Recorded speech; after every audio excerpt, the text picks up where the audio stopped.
Jangan lupa like, komen, dan subscribe channel YouTube TVRI Bengkulu. Dan jangan lupa nyalakan notifikasinya. Oke pemirsa, kita lanjutkan lagi obrolan kita pagi ini bersama dengan Ibu Tiwi. Iya. Selaku ahli gizi di Rumah Sakit Jiwa Suprapto Bengkulu. Gitu. Nah, tadi bercerita tentang background, sudah bercerita tentang mungkin cerita awal gitu kan. Tapi penasaran juga nih, apa sih mungkin tupoksi dari ahli gizi sendiri, terus apa yang dilakukan biasanya selama bertugas dan berdinas di Rumah Sakit Jiwa? Tupoksi kita di situ banyak ya. Iya. Pelayanan gizi di situ sama seperti pelayanan gizi rumah sakit lainnya. Sama, kita punya pelayanan rawat inap, kita punya pelayanan rawat jalan. Di sana kita bisa konsultasi gizi, bisa ada penyuluhan gizi juga di sana. Jadi sebenarnya nggak ada bedanya dengan rumah sakit yang lainnya. Semuanya sama. Nah, menu-menu kita di situ pun terbilang ya bervariasi, nggak asal-asalan ya. Semua dibuat nggak asal-asalan. Semua dibuat dengan sedemikian bagusnya hingga si pasien gimana ya, sebenarnya kalau pasien yang memiliki penyakit dalam atau yang kita bisa dibilang di rumah sakit umum, itu dia tidak ada selera makan. Tapi di rumah sakit jiwa itu kita lebih ke pasien yang kecurigaan, atau mungkin dia lebih saya takut itu nanti ada racunnya kayak begitu. Kan seperti itu. Kita berbeda. Kalau di rumah sakit umum itu kan dia lagi sakit nih, mungkin dia nggak selera untuk makan, secara nafsu makannya nggak ada. Tapi kalau di rumah sakit jiwa, kalau yang nggak curigaan gitu sih, memang kita kasih apa aja is dimakan aja. Mungkin sebanyak apapun dimakannya, tapi kita kan punya standar. Kita punya standar di sana. Kita di Berarti sana. kalau untuk orang-orang yang dalam gangguan jiwa itu curiga, kayak gimana tuh untuk mensiasati? Dia harus dibujuk. Itulah tantangan seorang ahli gizinya di sana. Dan itu terjun langsung juga untuk kayak gitu. Iya. Jadi pernah nih ya. Ya gimana tuh? Pernah pengalaman si ibu ini, si pasien kita ini mungkin punya ini masalah di rumah. Ada ya pelakor lah ya. Sekarang yang lagi viral gitu. Jadi dia seolah-olah makanan dia itu selalu yang akan diracuni lah. Jadi dia penuh curiganya tinggi gitu kan? Banget. Setiap dikasih makan nggak mau. Selain dia makan sendiri atau ini gimana. Jadi kita bujuk, gimana Bu? Nggak ada ini. Belikan saya aja deh nasi bungkus. Gitu dia bilang kan. Saya nggak mau makanan dari rumah sakit. Saya nggak mau makanan dari Siana, dari itu nggak mau. Kan. Belikan saya nasi bungkus aja yang beli, dia bilang.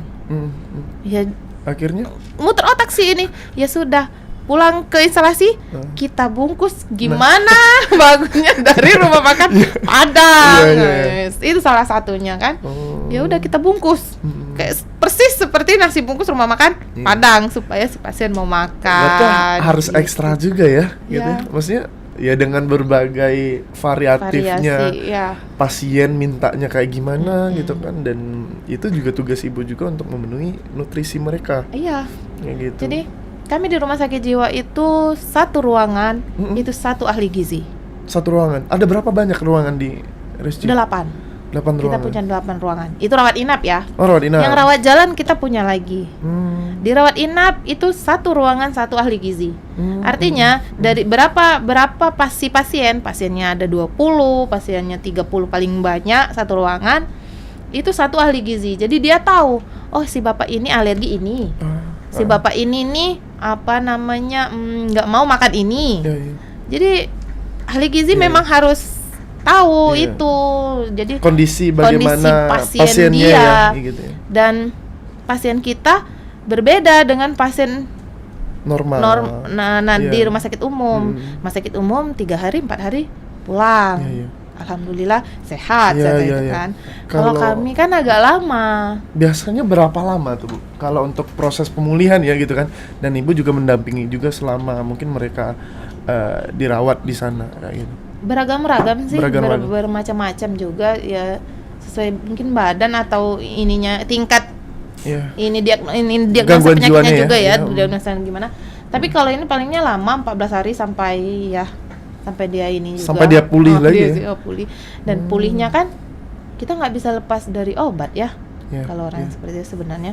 Nah, jadi ya pasien kita lama maksudnya. Jadi mungkin dia mungkin udah tenang ini, udah bisa pulang, tapi ternyata Balik lagi. keluarganya nggak jemput-jemput mungkin. Jadi dia agak itu juga jadi problem ya untuk orang-orang rumah untuk orang sakit rumah sakit. gitu. Padahal dia Bagaimana udah sih pasien bisa diterima di masyarakat kembali? Iya. Dan itu memang PR semua kan ya. PR semua. Hebatnya orang-orang di rumah sakit jiwa. Iya. Luar biasa memang tema kita ini peduli terhadap sesama. Iya. Walaupun menggali tentang nutrisinya juga, bahkan tentang apa ya, sosialnya juga Iya, gitu kan. iya. Ada problemnya juga di sana gitu. Di sana kita pasien-pasien di sana ya banyak yang nggak hanya dia sakit ini ya, nggak hanya gangguan jiwa. Iya. Ternyata dia ada penyakit-penyakit komplikasi lainnya. Kita ada dokter umum ada, dokter spesialis jiwanya ada, dokter spesialis penyakit dalam kita ada. Jadi sebenarnya rumah sakit jiwa itu konflik ya, komplek. Iya. Nggak hanya dengan yang jiwa aja, enggak. Iya. Di sana bisa pasien umum itu bisa kita rawat di sana. Dokter kita lengkap di sana. Iya. Dokter spesialis penyakit dalam kita ada, spesialis saraf, spesialis anak kita ada di sana. Kalau ibu nggak kasih tahu, kita nggak tahu juga nih biasanya orang-orang di luar sana. Orang-orang Karena kan mungkin kita tahu bahwa rumah sakit jiwa ya khusus jiwa kan, gitu iya. kan, gitu. Mungkin dari dulu ya brandingnya seperti itu, dan rupanya bisa ya untuk Iya. umum Umum. juga. Dan pelayanan-pelayanannya apa aja tuh Bu? Umum. Gitu kalau di sana. Kalau di instalasi gizi sendiri ya, itu ada rawat inap dan rawat jalan. Nah, di rawat jalan kita ada konsultasi gizi, kita ada penyuluhan gizi, dan kita ada di situ ABK, kita bilang anak berkebutuhan khusus. Ada terapi di rumah sakit jiwa ya. Ada terapi ABK di rumah sakit jiwa. Tapi kalau terapi berarti bukan dari tugas ibu ya? Terapi ada terapisnya tersendiri. Dan nutrisi tetap kita terapi. Kita konsultasi dengan orang tuanya. Tetap berkesinambungan berarti artinya ya? Tetap. Jadi kita punya, setiap dia mau terapi, konsultasi dulu ahli gizi. Sebenarnya kan banyak nih di anak-anak autis, anak-anak Down syndrome, anak-anak berkebutuhan khusus itu, kita nggak boleh makan ini loh, ada pantangannya. Iya. Nah, jadi nggak terapi jalan, terapi apa yang dia ini tetap jalan, terapi nutrisi di rumah tetap jalan, harus jalan juga. Berarti pasien itu, per pasien ada datanya dong ya? Itu data riwayatnya juga, dan Ada. itu dipegang, maka ibu tadi dipegang satu ruangan tadi, satu Ya, ahli kita gizi. punya buku kan. Iya. Selebih memang di rumah sakit ada rekam medik atau buku status pasien yang dari pertama dia masuk rumah sakit sampai sekarang itu ada datanya di sana. Dan kita seorang ahli gizi punya buku kopelan kali ya, kopean tersendiri. Oh, si anak ini ternyata seperti ini kebiasaan di rumahnya, seperti itu. Jadi nggak pas konsultasi kedua kalinya kita udah tahu dong catatan si anak pertama seperti apa. Nanti 3 bulan dia konsultasi, adakah perubahannya? Ini lebih seperti itu. Biasanya kalau pasien-pasien masuk maksudnya dirawat di rumah sakit itu apa aja bukan keluhan sih, maksudnya yang penyakit jiwa yang mereka ini, apakah stres, kebanyakan yang stres atau apa? Sepengalaman ibu menjadi kalau varian banyak ya, hampir 100 lebih sih diagnosa ini. Yang orang itu kalau lebih basic lebih ke menjurus nggak terlalu tahu saya, karena kita kan diagnosa kita lebih ke gizinya juga. Kalau lebih ke gangguan jiwanya nggak terlalu, tapi ada yang depresi, ada yang bipolar, skizo, itu bermacam-macam dan berbeda-beda. Kekambuhannya berbeda-beda. Cara mereka juga berbeda-beda. Dan terapis obat dan sebagainya sebenarnya berbeda-beda.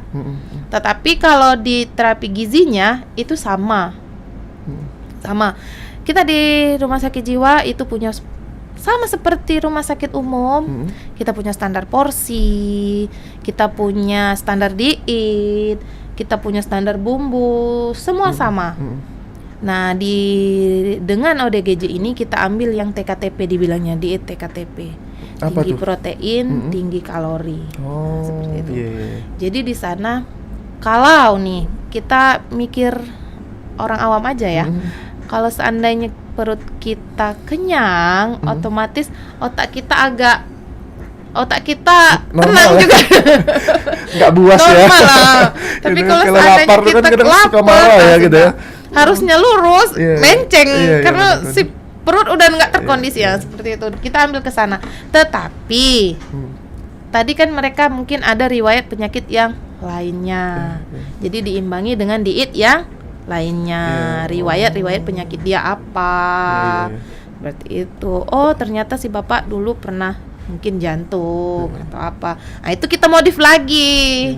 Dari TKTP ini tadi kita modif lagi jadi diet yang lain. Oh, berarti banyak ya Gitu. indikator-indikator yang harus diiniin baru menentukan sebuah menu ya, Menu, gitu ya. iya. Gitu kan? Kayak gitu. Harus Dan bertanya alerginya dulu. juga, mungkin nggak Alerginya bisa makan juga. ikan, laut Iya, misalnya ikan kayak laut. gitu. Oke, baik. Ditahan dulu Bu ceritanya. Nanti kita akan gali-gali nih cerita-cerita mungkin pengalaman dalam menangani Dalam pasiennya pasien. yang lebih seru, dan mungkin kalau ada cerita duka nanti berbagi juga kepada pemirsa gitu. Dan untuk para pemirsa jangan kemana-mana, kita akan kembali lagi setelah jeda pariwara berikut ini.